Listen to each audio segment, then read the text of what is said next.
Assalamualaikum warahmatullahi wabarakatuh. Hi, ini Reken.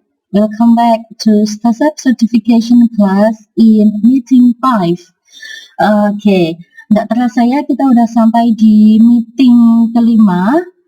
Oke, nah di meeting 5 ini we will talk about the last part of listening section in STASEP. Jadi ini merupakan bagian terakhir dari listening section yang ada di STASEP.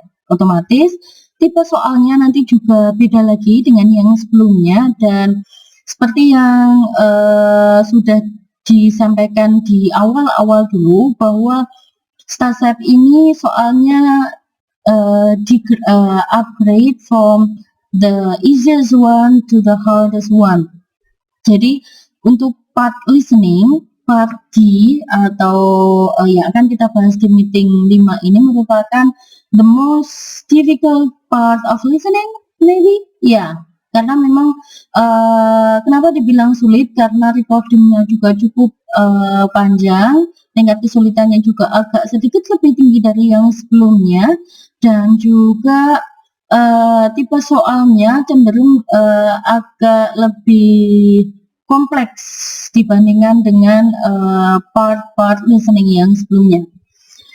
Okay, in this meeting you will ask to learn about the listening part D about summary completion. Ya, jadi pada section listening yang terakhir di tes TASEP ini, tipe soal yang digunakan adalah tipe summary completion atau melengkapi ringkasan rumpang ya.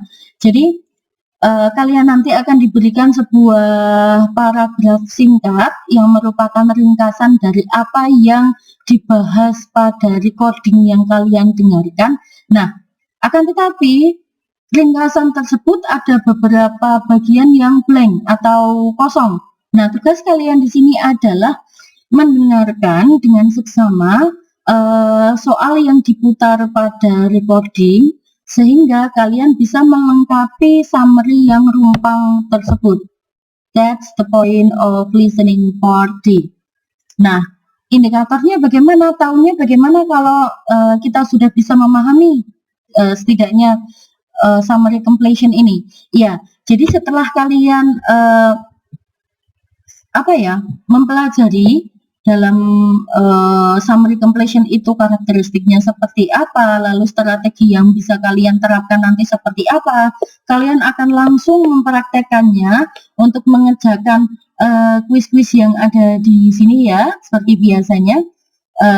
Ya, dari kuis yang diberikan diharapkan you can answer correctly 5 questions out of 10 questions. Jadi setidaknya kalian bisa mengerjakan soal 5 soal dan menjawabnya dengan benar, sehingga kita bisa tahu bahwa kalian sudah benar-benar paham dengan apa yang sedang kita pelajari di summary completion ini. Oke, itu tadi penjelasan awalnya. Kita langsung masuk saja ke materi summary completion-nya terkait strategi dan lain sebagainya. Tinggal one click and you will be directed into this page.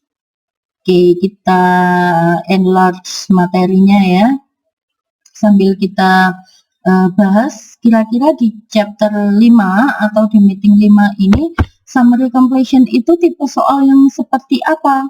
Nah, sama seperti namanya, yang namanya summary itu pasti diambil dari sesuatu yang panjang, ringkasan, diringkas dari yang panjang. Nah, karena tipe soalnya seperti ini, otomatis recordingnya, soal recording yang kamu dengarkan itu juga dalam bentuk yang cukup panjang, yaitu long talks ya, atau speeches. Recording speeches atau long talks ini merupakan monolog ya, jadi tidak dialog, hanya diucapkan oleh satu speaker, tetapi durasinya cukup panjang, about 60 until 90 seconds recording, jadi cukup panjang walaupun yang ngomong cuma satu orang. Nah, Speeches-nya there will be 10 questions. Di part ini akan ada 10 soal yang harus kalian selesaikan. Nah, untuk masing-masing jawaban dari soal tersebut, the instruction is write no more than 3 words. Jadi kalian hanya diperbolehkan menuliskan 3 kata untuk jawaban dari masing-masing soalnya, tidak boleh lebih. Nah, we now talk about the general strategies. Kira-kira apa sih yang bisa kalian lakukan untuk mengerjakan soal summary completion ini untuk melengkapi ringkasan yang masih bolong-bolong tadi? Of course, seperti biasanya, read the direction carefully. Benar-benar diperhatikan kalian itu diminta apa, disuruh ngapain untuk menjawab soal summary completion ini. Karena bisa jadi masing-masing soal atau masing-masing part itu memiliki instruksi yang berbeda. Kemudian manfaatkan waktu yang kalian miliki untuk membaca textbooknya, menebak topik soalnya, menebak jawaban yang kira-kira diminta, yang bolong-bolong itu tadi kira-kira diisi kata apa. Mungkin kalian belum bisa menebak secara pasti katanya apa, tapi setidaknya kalian bisa menebak struktur katanya, part of speech-nya. Kira-kira yang hilang itu ada di bagian subjek apa predikat. Kalau predikat, subjeknya sudah ada, tapi predikatnya kok bolong. Oh, berarti kata ini nanti, atau bagian ini nanti akan dilengkapi dengan kata yang berbentuk verb. Seperti itu. Nah, kemudian, follow the order of the questions while you listening to the recording. Urutan mendengarkan listeningnya, recordingnya itu akan sama dengan urutan soal yang tertulis di textbook. Jadi, sambil mendengarkan, sambil membaca, sambil menulis. Focus is number 1, ya. The next, practice and make yourself familiar. Again, practice makes perfect. Practice makes perfect. Dalam bahasa Inggris, semakin sering kalian latihan, semakin sering kalian mengerjakan, membaca, mendengarkan, dan latihan dan lain sebagainya, itu akan sangat memudahkan kalian. Karena apa? Kalian sudah sangat terbiasa dengan konteks-konteks listening. Soal-soal listening itu kalian sudah terbiasa. Jadi, sering-sering membuka latihan, sering-sering browsing soal-soal listening itu seperti apa, ya. Kemudian, do not exceed the allowed numbers. Kalau memang dibolehkan 3, no more than 3 words, ya maksimal 3. Kalau sampai 4, Bu, walaupun jawaban kamu benar, tapi kalau kata yang kamu tulis itu melebihi aturan yang diperbolehkan, bisa jadi jawaban kamu jadi salah. Eman-eman kan? Nah, perhatikan bagian ini, ya. And then, do not leave the question unanswered. Jangan sampai lembar jawabanmu itu ada yang bolong. Try your best to answer. Okay? Check your spelling. Ini yang paling sering lalai, yang paling sering diabaikan. Menurutnya sudah benar, sudah sesuai baratnya, tetapi ternyata spellingnya salah. Harusnya ketika kamu menulis color, itu L-nya 1, nah kamu menuliskan L-nya 2. Itu kan harusnya benar, tapi jadinya salah. Jadi sekali lagi perhatikan tentang spellingnya ketika menulis, ya. The last one, last but not least, manage your time well. Recording listening tidak akan diulang, hanya diputar 1 kali.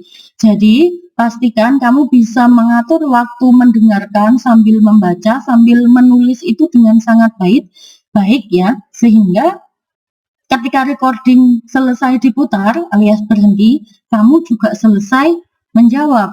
Itu berarti cirinya kamu bisa memanage waktu dengan baik, itu seperti itu.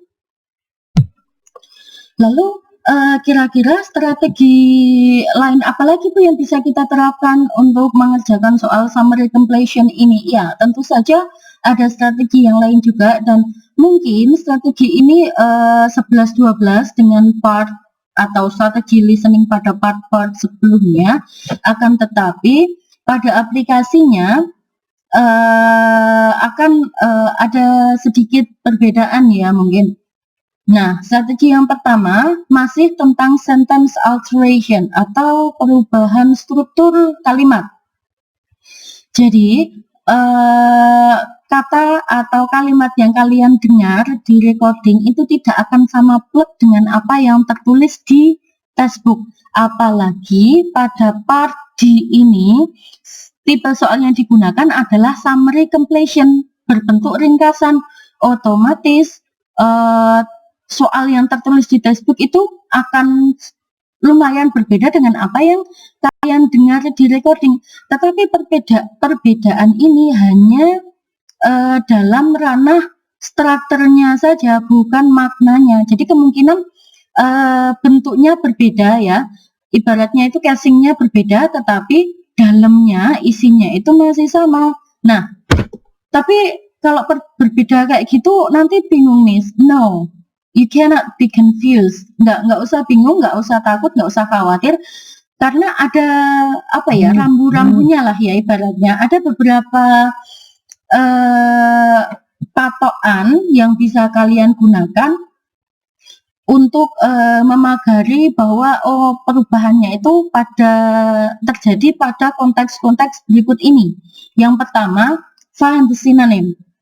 Kata dalam bahasa Inggris itu sering sekali diucapkan dengan bentuk yang berbeda, tetapi maknanya sama, ya. Contoh mungkin antara dialog dengan conversation. Ya, kamu di recording mendengarkan we have a good dialogue, tetapi kalian tidak menemukan kata dialog itu di textbook, tapi ada kata conversation di situ. Nah, itu merupakan salah satu ciri bahwa perubahan kalimat dalam tes itu menggunakan format sinonim. Jadi kalian harus bisa menemukan kira-kira kata ini punya makna atau bentuk yang lain atau enggak ya. Nah, itu caranya gimana, Miss? Train yourself. Jadi semakin sering kalian membaca, semakin sering kalian mendengarkan, akan semakin banyak kosakata atau vocab yang kamu pahami, sehingga kalian akan terbiasa dengan berbagai macam jenis vocab English yang ada. Ya. Lalu patokan yang kedua adalah consider the passive form. Nah, ini yang paling sering digunakan. Jadi kalimat dalam bahasa Inggris itu bisa dibentuk ke dalam dua format, yaitu format kalimat aktif dan juga kalimat pasif.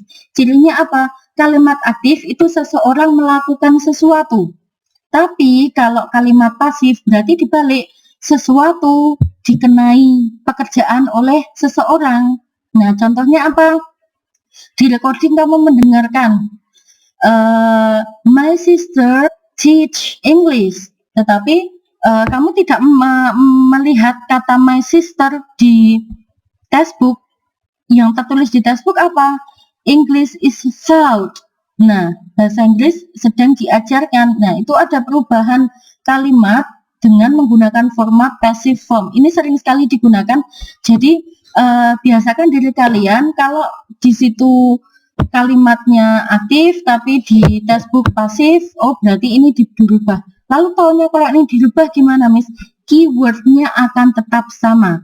Jadi walaupun kalimat itu mengalami perubahan struktur atau bentuk, kata yang merupakan kata kunci atau keyword itu tidak akan berubah. Jadi tetap sama digunakan, hanya pendamping-pendamping lainnya yang mengalami perubahan. Jadi kata yang kalian dengar, yang ada di recording dan juga di textbook, kalau itu sering diulang atau katanya sama tetapi posisinya berubah, berarti itu keywordnya. Kalimat itu mengalami alteration atau perubahan ya.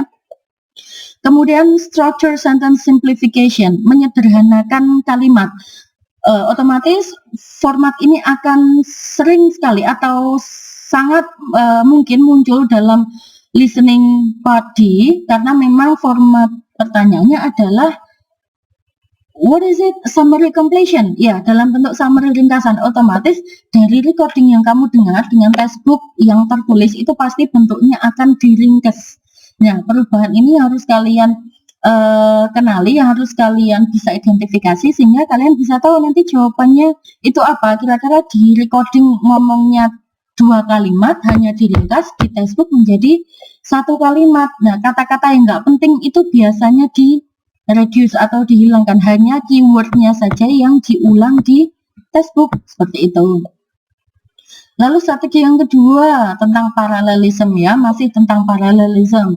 penggunaan beberapa kata dengan struktur yang sama atau posisi atau bentuk yang sama dalam satu kalimat.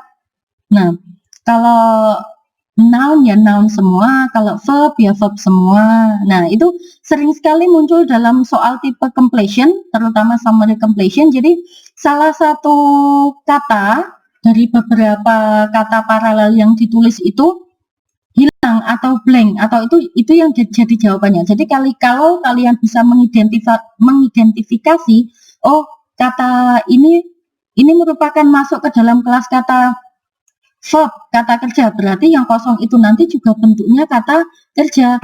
Kalau yang kata yang lain itu bentuknya noun, berarti nanti yang kalian butuhkan adalah noun. Jadi harus sama, kalau noun semua, kalau verb ya verb semua. Nah, walaupun kalimat itu menggunakan kata hubung, correlative injunction, seperti not only but also, both and. Nah, kata atau kalimat sebelum kata sambung ini, kata hubung ini juga bentuknya harus sama. Kalau di sini noun, belakangnya juga noun. Tidak mungkin di sini sentence completion, belakangnya ini merupakan in the garden. Beda format itu, salah ya. Jadi formatnya harus sama. Kemudian paralel dalam bentuk verb. Nah, kalau paralelnya itu bentuk verb, otomatis verb yang digunakan itu harus sama. Kalau di sini complete, verb 1, di sini juga submit, verb 1. Kalau di sini pakai completing, berarti belakangnya juga harus completing. Nah, soal paralel ini sering sekali muncul. Yang satu hilang, blank, yang satu dijadikan clue. Kalau kalian bisa menemukan clue kata itu tadi dalam format apa, maksudnya bentuknya apa, apakah noun, apakah verb 1, apakah verb end, nah yang hilang itu bisa dengan mudah kalian temukan. Nah, ya.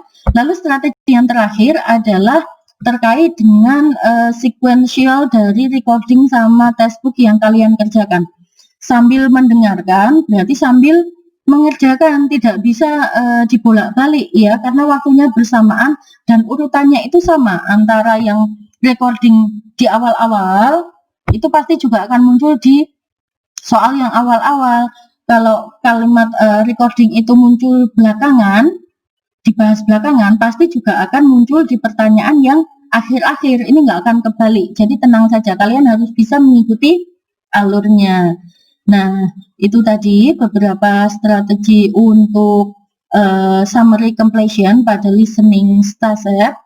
Kuncinya listening itu cuma satu, practice. Semakin sering kalian mendengarkan, semakin sering kalian mengerjakan soal listening, akan semakin terbiasa dengan konteks listening. Karena kadang kita susah loh, Miss, kalau nggak tahu artinya nggak bisa mengerjakan. No, listening itu bukan translation. Kalian tidak perlu tahu arti setiap kata untuk bisa mengerjakan. Asalkan kalian paham strukturnya, kalian pasti bisa menemukan jawaban yang hilang itu apa, ya. Okay, I think this is the end of this explanation. I hope you find this video helpful. Dan kalian bisa langsung segera mengerjakan kuis atau soal latihan yang ada di meeting 5 dengan menerapkan strategi yang sudah kita bahas di video ini tadi. Okay? Well, this is the end of meeting 5. Thank you very much. See you on the next video. Assalamualaikum warahmatullahi wabarakatuh.